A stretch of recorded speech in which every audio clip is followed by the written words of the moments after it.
And it's on, I think. So I don't think I have a lot of viewers. I'm good with that. I'm looking forward to bringing people in as we get some interesting content up in here. So today is the winter solstice, the shortest day of the year, the longest night of the year, at least in New England, where I'm pu- podcasting, publishing, where I'm projecting from. Uh, and so this time of year is fascinating for a number of reasons, but mostly because this season has a number of holidays associated with it. And I've come to appreciate that in a completely different sense because of the hobbies that I'm going to explain to you in a little bit. But I realized that holidays like Christmas are really an expression of human triumph through the depths of darkness. And that's something we'll chat about in a little bit. But I wanted to start by telling a story. And this is a um, kind of an allegory. I know that this imagery isn't something that I'm responsible for, but I cannot for the life of me find where I came across the original story. And so I wound up just sort of adapting it to express what I'm hoping to illustrate. So the the story is called The Ant and the Bear. There was this ant in the woods who lived in his colony uh, deep within the catacombs of a dead tree and the the earth beneath it. And he went about doing his ant thing from day to day. Sorry, I had an alarm set for myself here that I'm just going to have to pause. Um, and amongst his fellow ants and taking care of all the busy work that we know ants do, one day in the middle of the woods, he emerges from the innards of the dead tree, comes out of those that little maze and out into the environment, which he had done so many times before to collect little bits of leaves and dirt and things to bring back to Mama Queen. And this particular day, the ant sees for the first time ever in his life a bear standing next to his tree. And this ant had never seen nor heard of a bear ever before. None of his ant friends had ever told him about it. He hadn't even heard legends or come across anything and seen vestiges of it. All he knew is that he was out in what had been a familiar setting and came across something completely new. And what he saw when looking at the bear, or what he thought, was, oh my God, that is the biggest, ugliest, scariest ant I have ever seen in my life. The end. So, what this is supposed to illustrate is a concept that I'm going to term personification. In human existence, we contrive all types of language to explain concepts that we don't necessarily have a good grasp on. And in doing so, we employ the method of personification, meaning that we ascribe human characteristics to the things around us that seem unfamiliar. And we do this because it's essentially utilizing the familiar to explain what is otherwise unfamiliar. For example, I just personified that ant by talking about him as if he's a person. He's got ant friends, he's got a mama queen, and he's got a familiar neighborhood and whatnot. And that's actually something that we do as humans in order to help us understand ants. Um, so we pull our personification methods into understanding things that are smaller than us, and we do the same thing for what's bigger than us too, all the time, just like that ant did. He looked at that bear and thought, that is one mighty scary looking ant. It's alive just like me, therefore it must be an ant. And we do that as humans when we notice something has life or movement. or seems to change, we want to believe that it also utilizes a decision-making process, just as we believe we utilize decision-making processes in order to live our lives. And that is a very interesting human trait. So my two favorite hobbies have to do with this immense curiosity I that I have about the way we understand the world, the universe around us.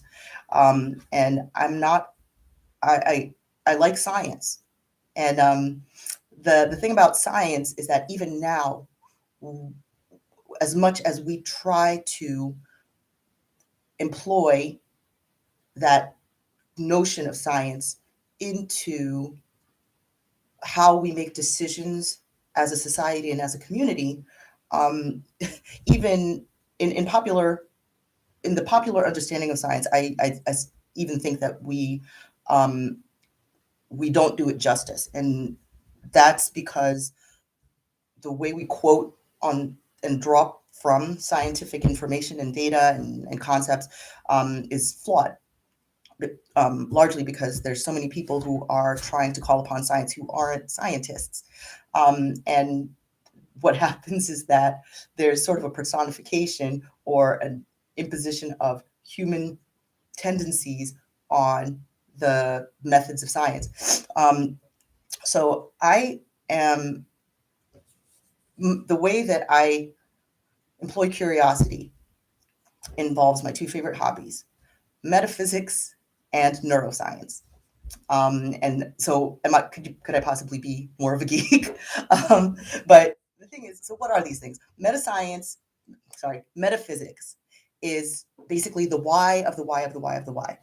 Um, the notion of science at all entails making an observation, seeing something that we know or we can, from all accounts, just prove is there, but wanting to understand it. And so asking questions, forming theories, um, setting up experiments, which we do in our minds, even without the data, or without the big, you know, data set. But we come up with ways to help ourselves test a theory until we feel it has been proven. So just for example, a very common example of this is I see a chair. I believe that I can sit in that chair without it falling out from under me. And the way I would test this is by sitting in the chair and proving that I don't fall on the ground. And after a while, you sit in the chair a few hundred times and you're like, yep, this chair will hold me. And so that is a theory that gets tested and then proven, which is actually a form of a scientific experiment. So now the thing is, metaphysics is a few stages beyond that. So a question could potentially be posed: why does this chair hold me? Why do I not go straight to the ground? Why do I not go deeper than the ground? And we start thinking about density of objects, concepts of gravity, and if we were to go deeply enough, and then how does the gravity work? How does density work? And those are the deeper you go, eventually you get to questions that are harder to answer, and without the ability to um, test every single question or every single theory that you come up with to potentially answer a question, eventually you get to where you have to just create theories, and those theories are tested in more complex ways. It's not concrete, it's more mathematical and theoretical, and I use that word theory. But that is where you start delving into the realm of metaphysics. Now, the reason why neuroscience is so fascinating to me is because all of the constructs that we impose to help us understand the universe around us, and to even metaphysics itself, and why does the chair work, and where do things like gravity and density interact with each other, and so forth. Every single one of those things is man-made. Every method that the human race utilizes to understand the universe outside the human race is man-made. And it's man-made in the sense that it is processed through elements of the central and peripheral nervous system. We use our senses, we use our bodies, we use our thoughts to build tools that enable us to understand and interact with the world around us. So I'm a physician, I'm a general physician, and I'm the daughter of two psychiatrists. So I have this immense, intense curiosity about how the mind works, and not in a metaphysical sense, because a lot of people will think, oh, the metaphysics of the mind often has to do with the psychology and philosophy. It's much more concrete than that to me, because there are aspects that are now, based on modern technology, measurable and determinable with respect to how the brain and mind manifest their function. And I that's the curiosity.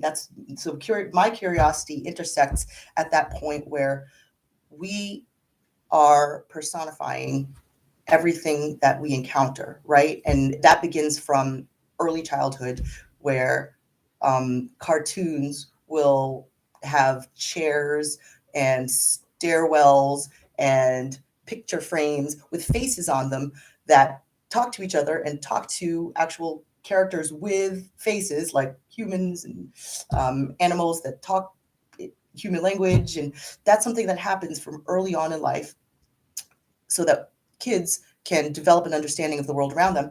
And if we were able to extract that tendency to personify everything that we observe, then we would actually have a keener, more accurate picture of reality and truth. But in order to do that, in order to stop personifying the universe around us, we actually have to consider a pause in personifying ourselves. And that's where neuroscience comes in, because we have this belief that we are in control. Whereas in truth, how any given human behaves is actually a product of countless influences surrounding that individual human body, as well as processes that are happening internally. And in my opinion, that is the challenge that humans are encountering today. We are experiencing experiences. Okay, we have these experiences that we don't understand and we feel out of control of, and that is interpreted in concepts like depression and anxiety. People feel out of control of their own minds. Why? Don't we all want to know why? So that's a question that I'm looking to explore from 1,000 different points of light throughout the course of this vlog. The why behind the why behind the why of human experience, which involves understanding neuroscience. If we only had a sense of the novice, the novice level we are at when it comes to understanding the brain and how the brain interacts with the world around it, which includes the body. We are barely scratching the surface of how the brain interacts with the rest of the body when it comes to truly understanding just human experience. But now that we do have these tools, and neuroscientists are this is old hat to neuroscientists, but not to the general public. So I'm hoping to kind of make these ideas more digestible to the general public. I'm not the only forum that's doing this, and there are a lot of very successful forums that are at least applying it to very important concepts or objectives, such as Noom. I understand that the Noom platform for weight loss is a great manifestation of understanding the science behind human experience and how that manifests in the way that we eat and so forth. So I'm just curious about how it all works. I don't have like a specific objective such as weight loss. So that'll probably make it a little bit less popular because I am just far reaching. I'm going to be all over the place with this. Kind of like this is this is kind of one of my favorite new um, uh, companions, which we'll talk about at some point. Some of you will recognize it. Some of you are just like, why are you having, what's a snail shell with numbers? But, but ideas like that, um, I think it's time to make this stuff more easier to understand. Um, and I'm not great at that. It's been a while. It's taken me a while to understand it myself. I just have all these ideas and concepts that are constantly swirling. But it took me a long time to come up with a term for it because it does pull together the notions of philosophy and science and theory and, and storytelling. But for me, the term I finally come up with is agnostic phenomenology, which I'll get into that another time too.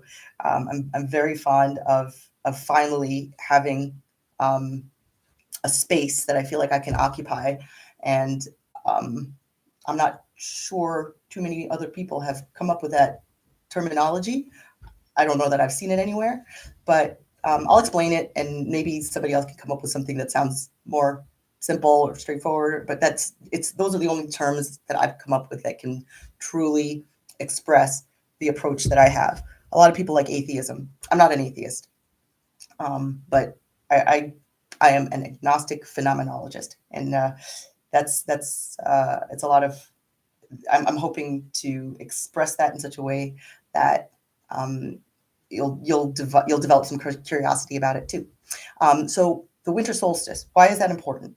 Because there is a constant push pull between life and death.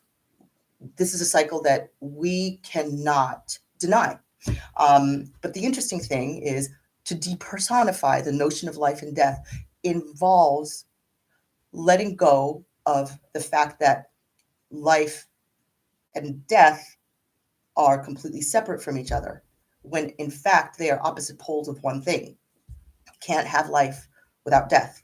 And obviously you can't have death without life because it's meant to be an opposite. So this is the way that humans conceptualize everything is in binary fashion. That's the way that our brains have been programmed to operate since the beginning of human existence. And which what is the beginning of human existence? Oh, so much fun to talk philosophy. But uh, the shortest day of the year and the longest night of the year are a time when it becomes powerfully evident to the human race that we it's the closest that we as a society or that anything diurnal comes to death while still living. Shortest day, longest night feels endlessly um, distant and displaced from the vibrance that we feel most connected to at the time of the summer solstice, when flowers are blooming and trees are blossoming and the sun is shining. But all across the globe, over the course of human history, different societies have determined that this time of year is a time to celebrate.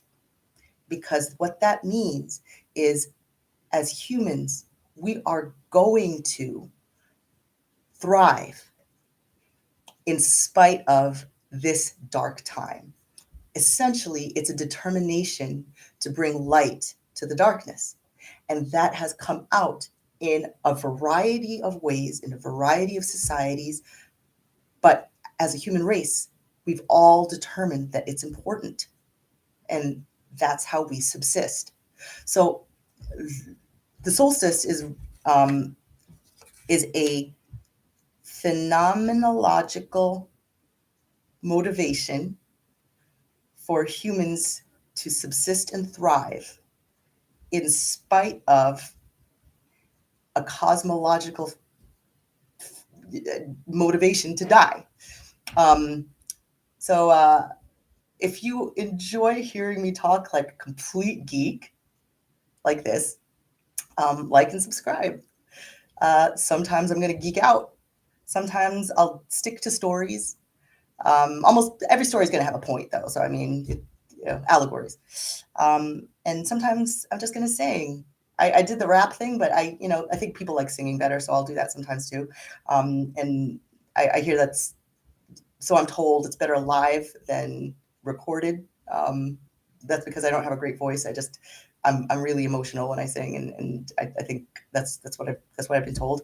But I'm looking forward to just doing it and having you participate, if that seems like it's going to work for you. So thanks for joining me whenever you decide to join me. Not live. I don't know. Somebody seems to have liked this video. That's cool. But have a wonderful holiday. Whatever holiday is meaningful to you, celebrate it with all of your heart and soul and being, because it means that you're here. It means that you're a part of something. It means that we exist, and we do more than exist as a community, as a society. We thrive.